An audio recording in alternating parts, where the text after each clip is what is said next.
Alright guys, welcome back and welcome to my first real video of Madden 19. And just to preface things right off the bat, if you're looking for the franchise series and that kind of content, it's coming, it's on the way, but I need to do some feedback stuff first, so please be patient with me. We'll definitely get to that, but I'm currently working with sliders right now and figuring things out there, as well as doing stuff like this. I'm trying to do as much as I can all at once, and I just want to make sure everything is structured before I go down that road. But without further ado, I'm here to take a deep dive into franchise mode today, and more specifically simulation stats. Now obviously it isn't the most exciting of things, but it's always interesting for me to look at and see how things line up with the actual NFL numbers. And if you remember the one I did for Madden 18, then you know that the sim stats were kind of a mess and they only got worse the further you made it into CFM. It's also something that by going through and examining can expose or help uncover other issues as well. But as for the process, it's pretty simple. I simmed through 15 seasons and I tracked the top 10 leaders in the major statistical categories, and then I also tracked a bunch of information for the entire league as well, so that includes all 32 teams. And then I have the same numbers from the actual NFL dating back to 2006, which is what we're going to be comparing that to. And the reason why I do 15 seasons is to see how things hold up once the league starts to be completely overtaken by those fake players that come in from the draft classes. And basically what I'm looking for is consistent outliers in the numbers, and it sounds weird, but what I mean by that is that when it comes to something like league leaders, I'm looking for things like records being broken every other year and things like that, things that are out of the norm and consistently happening. Outside of that though, I'm pretty lenient with what's deemed realistic enough, and I'm not looking for one-to-one matches and everything, but if guys are rushing for 2,000 yards every other year, then that's the kind of thing that I'm looking at as an issue. So first off, I'm going to run through the statistical categories real quick and kind of give you the runaround on each of them. But overall, there isn't too much to talk about with these just because they all look pretty good, and there's definite improvement from Madden 18, which wasn't bad in its own right in this regard. But Madden 19 definitely fixed a lot of the issues that were present there. So I'm going to run through these pretty quick as well. So if you want a better look at them, I'm going to link the Google Doc in the description, as well as an OS write-up that I'm doing on this that's going to cover all of the same stuff. But starting off here with completions, probably a little low at the top end, but like I said, I'm completely willing to be lenient with that, and there's a good variance there, so I'm happy with what I'm seeing. Moving on to attempts, again, good variance at the top and right in line with the numbers you've seen in the recent years from the NFL leaders, which is exactly what we're looking for. Passing yard leaders, only interesting thing here really is that nobody cracked 5,000 yards. It almost happened in the first season, but nobody really came close after that. As you can see, 2017 was actually a down year for passing in the NFL in real life, but the Madden numbers fall right in line with the recent years prior to 2017, so that's good to see there. Passing touchdowns, which is something that I'm going to be hitting on later in the video, but this is one of the few problem areas out of everything. Same kind of thing here as with Madden 18 though, which like I said, I'm going to get to later in the video, but the main gist is just too many touchdowns, and you can kind of see that here, but the league-wide numbers show it a lot better. Interceptions thrown, decent variance, but this is another one that I'm going to have to get to later in the video, because just at looking at the leaders, you're not going to be able to really see what the issue is, because there's more to it than that, so that'll be something that I talk about later as well.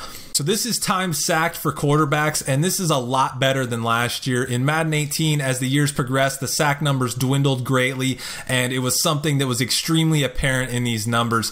And you also got the extreme end of both spectrums as well, where you'd see everything from the NFL record being set for the most times being sacked to the leader in the later seasons being only in the 20s, which is crazy. But as you can see here, much more consistent across the board, which is really good and a huge improvement over Madden 18.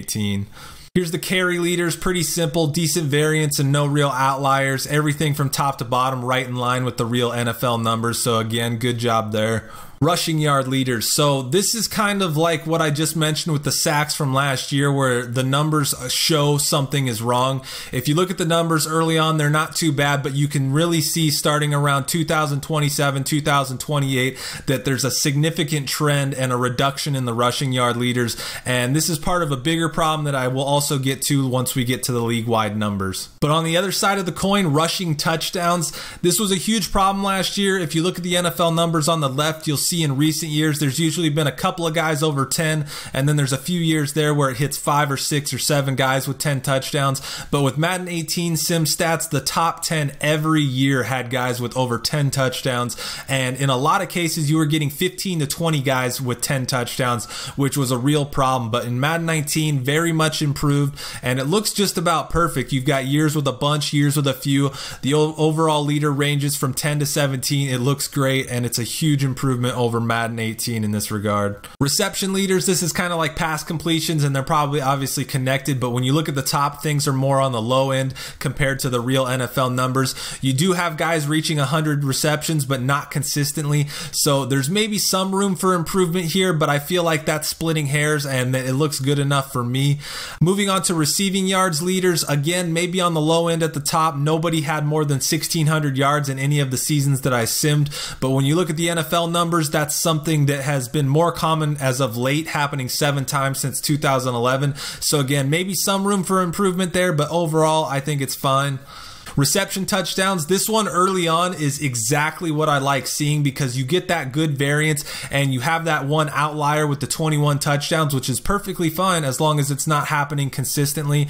But as the years go on, you can see that the top 10 start to fill up more and more with touchdown catches, and that's part of what I'll be getting to here in a second as well. Sack leaders here, not too much to say, but take those Madden sim numbers with a huge grain of salt, because when it comes to sacks and interceptions and probably most stat categories, to be honest, I'm fairly certain there's a snap requirement for players to pop up in the NFL leaders, and with everything else there doesn't seem to be an issue, but with sacks it's far more common for those guys that make it into the top 10 to not reach that snap requirement, so they only pop up in the AFC and the NFC leaders and not the NFL leaders. And when I was doing this, I didn't take the time to go through AFC and NFC to make sure it was right. I just did the top 10 in the NFL, so what you're actually seeing there isn't the actual top 10, so they might look weird, but they're not actually accurate, so there's that. Interception leaders, which is the last one of the individual leaders. Nothing crazy here, but really good variance throughout all the years. But this and many of these stat categories are why I track everything league-wide year to year, because looking at a lot of these, especially this one, they look good, and if you're just looking at a glance, everything might seem fine. But when you track the entire league, you not only get the hard data that is easily comparable, but it also makes it easier to identify where issues lie than if you were just looking at teams one by one or just looking at these individual leaders. So with that being said, we're going to move on to the league-wide stats, and I'm going to go a lot more in depth on this because this is where the issues with Madden 19 are easy to see and are much more apparent. So what you're seeing here is the league totals for every team for each of the 15 seasons that I simmed, along with the real NFL data dating back to 2006. So basically each year those numbers are a result of adding up all 32 teams' numbers, and then some are broken down into per game to be easier to understand, and then some are just league totals. And I know it's a lot to look at and a lot to take in, but stay with me and I'm going to go through and try to highlight what I'm talking about as I go while describing what the issues are, starting at the top with the passing numbers. So the top 4 rows, everything looks good in my opinion. Like I said, I'm going to be lenient, and while things might be a little low here and there, I'm perfectly okay with that. If you go back and you look at the Madden 18 chart for this, by the time you hit 2027, every single one of these categories was breaking the NFL record high, and that didn't happen once in any of this, and it all looks really good in my opinion, and it's definitely a huge improvement over Madden 18. But you will notice that yellow bar, and what that yellow bar signifies is an NFL high or an NFL record, meaning the most in NFL history. And as you can see, in 2015, the real NFL set a new record for total touchdown passes at 842. But like Madden 18, every single season of Madden 19 that I simmed broke that NFL record, and not only broke it, but pretty much destroyed it. It didn't get nearly as bad as it did with Madden 18, so it is improved, but this is what I meant when I said I'm looking for consistent outliers. Those numbers are just too high across the board. If it happens a few times, that's fine, but when it's getting broken like this and is that high every single year, that's where the issue lies. And like I said before, this is why I do the league-wide numbers. If you're just looking at the league leaders and passing touchdowns, you're probably not going to notice that it's that high and that every single year the NFL record is being broken for the amount of touchdowns league-wide. So that's why I do that there. But moving on to just below that, bat is interceptions, and this is something that wasn't an issue in Madden 18 and it was actually pretty good, but it appears to be an issue in Madden 19.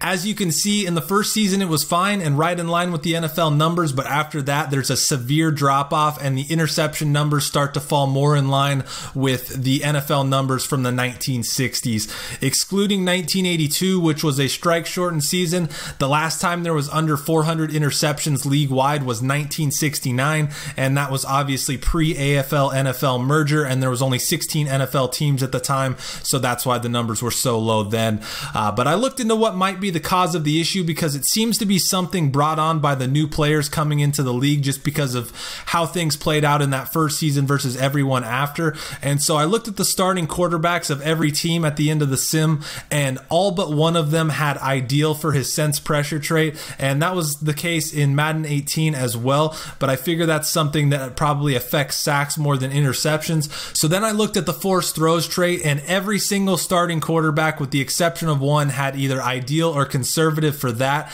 with the lone exception being Deshaun Watson, who's obviously a real player. So what I did was I took a bunch of those starters and I changed their forced throws trait from either conservative or ideal to balanced, which is the only other one, to see that if it would result in a higher number of interceptions, but it didn't. As the next season I simmed, there was only 328 interceptions thrown, which again is far too low. To the other side of that though, I also used the custom draft classes to look at a bunch of incoming corners, and it appears that all incoming cornerbacks have either conservative or balanced for their play ball in the air trait. None of the ones I looked at had aggressive, and if there were any that did, it was extremely rare, at least at cornerback. I didn't actually test that out though, so I'm not sure if that's something that could be playing a role, but I think it's definitely a possibility.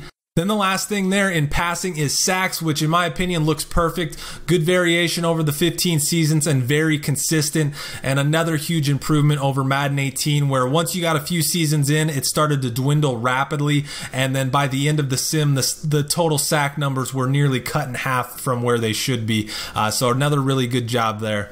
And that brings us to the rushing numbers, and this is currently by far the biggest issue out of all the numbers, and it's immediately noticeable looking at the numbers. Carries are significantly lower just looking at 2017 to 2018. 3 carries per game might not seem like a lot, but don't forget that that's for all 32 teams over an entire season, so basically 512 games, which at 3 per game turns out to be around 1,500 carries fewer than a normal NFL season would see. And then you move down to yards per game, and this is where the biggest issue lies. Just to put those numbers into perspective, the lowest recorded rushing yards per game for the league is 104.3 in 1994. That's the worst rushing year in NFL history, and every sim that I did was 20 yards per game below that, and then by the end of the sim it was 30 yards per game below that. And then to go along with that, when you look at the bottom there, you also see that the league average for yards per carry sits around 3.5, 3.6, and then just continues to drop as the sim gets deeper as well. Just to deviate real quick though, the rushing touchdowns do look great. Despite the issues with the other numbers, the rushing touchdowns are a huge improvement from 18 and fall right in line with where you'd want to see them. In Madden 18, those numbers were routinely double what you see here, and it was by far one of the biggest issues, so that's really good to see that that's been corrected. But back to the issue, there's a couple of different factors in play here as well. For starters, quarterbacks don't really ever run the ball in simulations. That was one thing that was painfully obvious when going through each team and their numbers each season. You won't see running quarterbacks, or really any quarterback for that matter at all, running, and they're all around 10 to 20 carries with really low yardage. Here's Lamar Jackson well into his career. He's on the Raiders now, but every season you can see that he's just not ever running despite being the starting quarterback. You look at Russell Wilson here as well, and you see the same thing where there's this drastic drop off from his real life numbers where he's rushing for 500 to over 800 yards, but then in the sims he doesn't even crack 50 yards in any season he played. So that's a major issue there. Then another thing I noticed was that when I looked at the rosters at the end of the sim, the offensive lines across the league are really, really weak. There was only one lineman in the entire league that was over a 90 rating, and then there was only 43 linemen in the entire league that were even above an 80. And a lot of teams had multiple spots on their line being filled in by guys that were in the low 70s or the high 60s. So that could be playing a role, but with as consistent as the sim numbers were from the beginning, I'm inclined to think that it's not an issue, but it's hard to say. There's a decent number of good backs still, and there was throughout the sim, so it might just be a global issue, but it seems like players that aren't stars suffer the most and end up averaging around 3 yards or fewer per carry on a bunch of carries. But by the end of the sim, Ezekiel Elliott broke the record for rushing yards with over 20,000, and then Saquon Barkley finished up at, I think, 4th with almost 16,000. So certain guys weren't as affected, but there were teams every single year who weren't even cracking the 1,000 yard mark as a team. So there's something definitely bigger going on here. Getting quarterbacks to have running numbers would definitely help these numbers, but I think there's a little bit more to it than that. But without knowing how exactly the sim system works, it's hard to say. But moving on to the yards per catch, consistently a little high, but nothing outrageous, so it's not something I'm worried about. It's very similar to last year without really getting near the high end, which is good and a definite improvement over Madden 18. And then these last two groups I'm going to lump together, and as you can see there with the plays per game, it's definitely a little low, and it seems to be by that same margin that the carries are low. So you throw a few quarterback runs per game in there, and that's right in line with the real NFL numbers, and then the rushing yards would look a little bit better too. But overall, not a whole lot of problem there. But the main and the last point that I have has to do with scoring, and more specifically field goals. First off though, the scoring numbers are another piece of this that is a huge improvement over last year. In Madden 18, the scoring was absolutely out of control. If you were watching my franchise series, I mentioned it in one episode, but there was like 7 or 8 weeks that would have been the highest scoring week in NFL history, all in that one season. And the league average was consistently around 3 or 4 points higher than the highest ever, which is absolutely a huge margin. So it's really good to see that that was toned back, and you should be seeing a lot better scores and a lot better looking scores in your CFM as a result. But the last issue is at the bottom with what I mentioned before, which is field goals.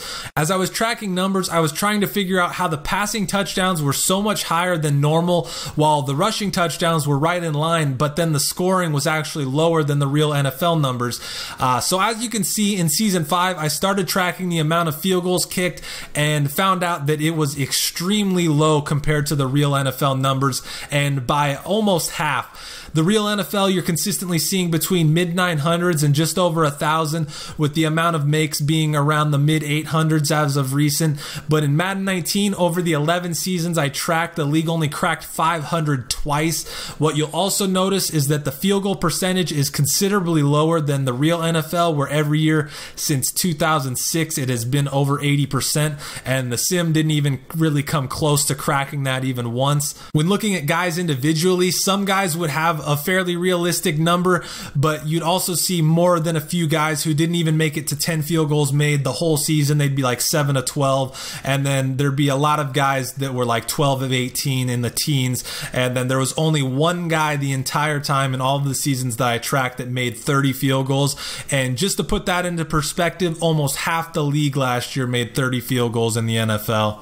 So that's all I have for that. I'm sure this wasn't exactly entertaining, but hopefully you at least learned something or got something out of it. But I'll be sending this feedback along, so hopefully what issues there are can be fixed.